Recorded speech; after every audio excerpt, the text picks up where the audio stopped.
Hello, everybody, and welcome to Swampy Comics. I'm Swampy, and today we're going to be taking a look at some of the new comics that are coming out this week of February 11th, 2026. So let's just jump right in to Absolute Wonder Woman, the 2026 annual. Number one, Absolute Wonder Woman's getting their first annual. Um, this is by writer Kelly Thompson, with art on this one by Mattia DeLulis and letters by Becca Carey. I absolutely loved DeLulis's art for the what was it? That two was issues 6 and 7, I believe, um, of this run, where Diana goes down to Hades and is put into some trial by Hades. Like I really loved that art, so I'm excited to see it again here. And it looks like we're gonna get a story kind of you know taking focus on just how Diana got Medusa's powers that we saw earlier in the run. So, I mean, this should be pretty interesting. Stoked Absolute Wonder Woman is getting an annual.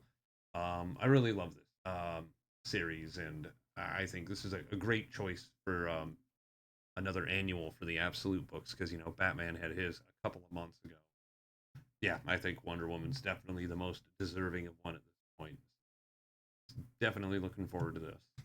And next up, we got Action Comics number 1095 by writer Mark Wade, with art and colors by Patricio Del Pech, and letters by Steve Wands.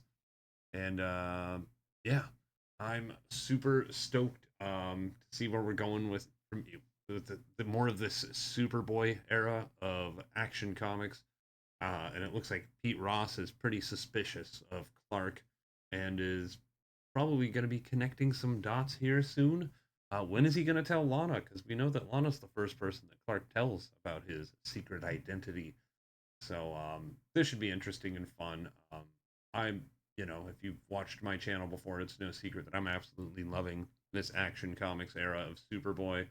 And I really can't wait to see where this story goes because after DCKO next month, a lot of these books are going to be have a just the landscape is going to be totally different, and Action Comics I think is one of the ones that's going to be affected more than others, and I can't wait. So and there's another book coming up later that I'm excited for the same kind of new era feel about. So but let's move on to Aquaman number 14. I mean, speaking of books that are about to have a new era, rumor is this book is going to be named Emperor Aquaman as of issue 15 or 16, possibly. But this is by writer Jeremy Adams, with art by Daniel Bayliss, colors by Rex Locust, and letters by Dave Sharp. Yeah, I've absolutely loved this Aquaman run, and I can't wait to see where this fits into the DCKO of it all. Um, yeah, it says that Aquaman's going to be confronted by Poseidon himself. We have Andrina, who's totally, you know, uh, seems to be freaking Mara's mom. I mean, this story's getting wild and good. I'm loving this run so far. So definitely looking forward to this. Kind of some of the more tangent, like way, way off to the side tie-ins for DCKO, but I do like that. They've been dealing with the Deep Six and a little more Omega energy than some of the other titles. So yeah, definitely looking forward to this. Especially looking forward to the next book, Bleeding Hearts number 1 by writer Dennis Camp, with art by Stippen Morian, colors by Matt Hollingsworth, and letters by Hassan Otsmain Al How. The first new title from the rebooted Vertigo line.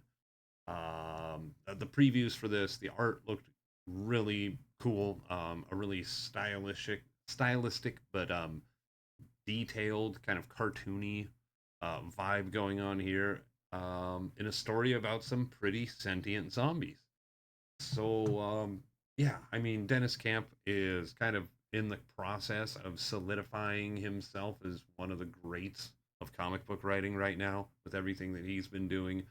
You got Assorted Crisis events, you got the Ultimates, you got Absolute Martian Manhunter, and now you got Bleeding Hearts.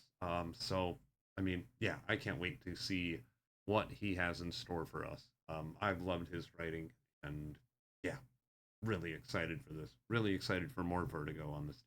This is going to be good. Next up, we got DCKO number 4, written by Scott Snyder and Joshua Williamson, with art by Zermanico and Javier Fernandez, colors by Alejandro Sanchez, and letters by Hassan Otsmain Al-How. Here we have, who is it? Superman, Wonder Woman, the Joker, and Lex Luthor going against the absolute trinity of absolute Superman, Batman, and Wonder Woman, respectively. Um, this is going to be so fun, and what a slobber knocker I'm sure it's going to be.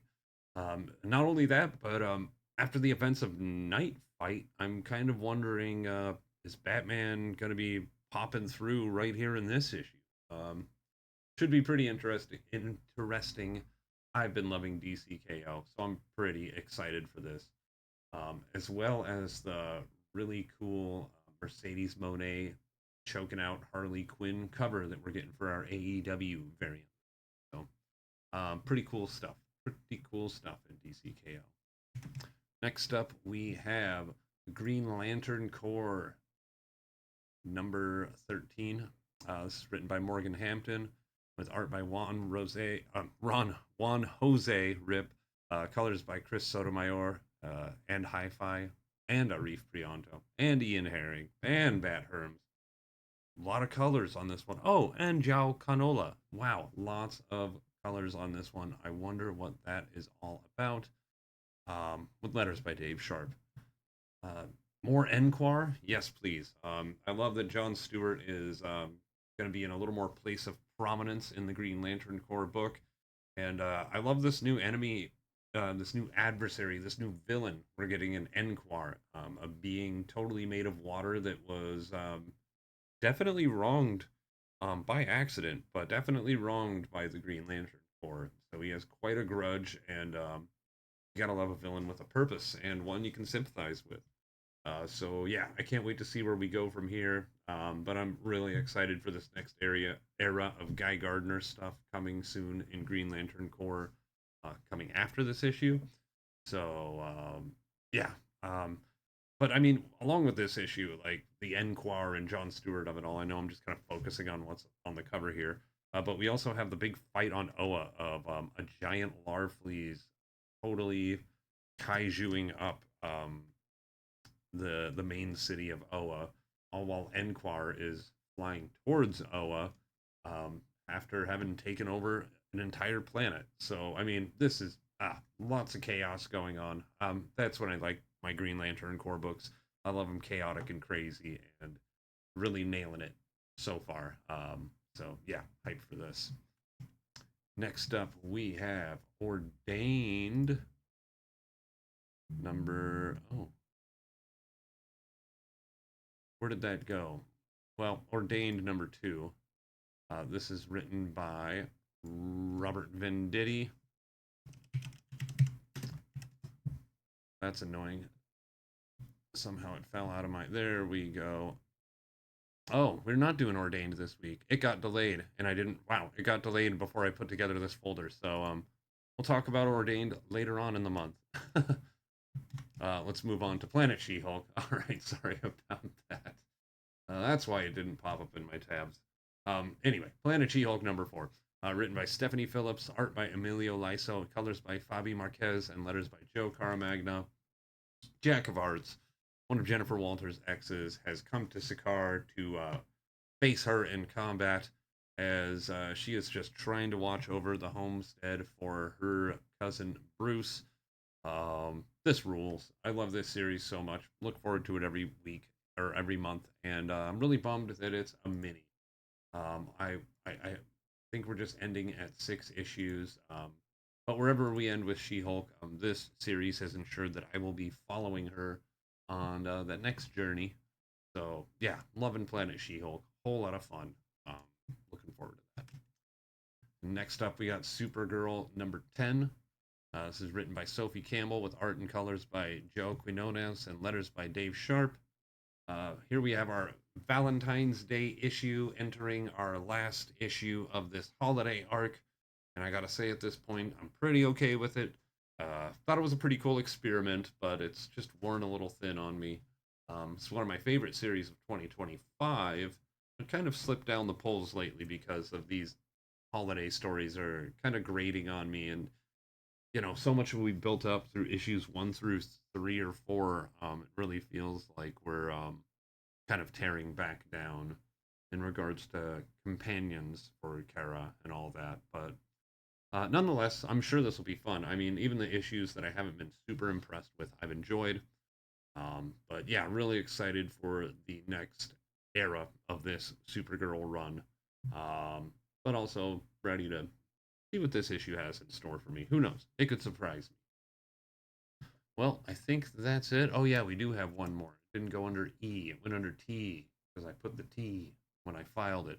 The Expanse, A Little Death, number 4, bringing this wonderful mini series to a close. Written by Andy Diggle and Wes Chatham, with art by Francesco Pisa and colors by Sarah Stern. Um, yeah, death and destruction seem to follow Amos Burton no matter where he goes, and it seems like some revenge is going to be had. Amos is my favorite character in the Expanse universe, and this miniseries focused on him just being a gun shooting, face punching, hover bike riding badass. I've loved it. It's great, and I can't wait to see how we end this.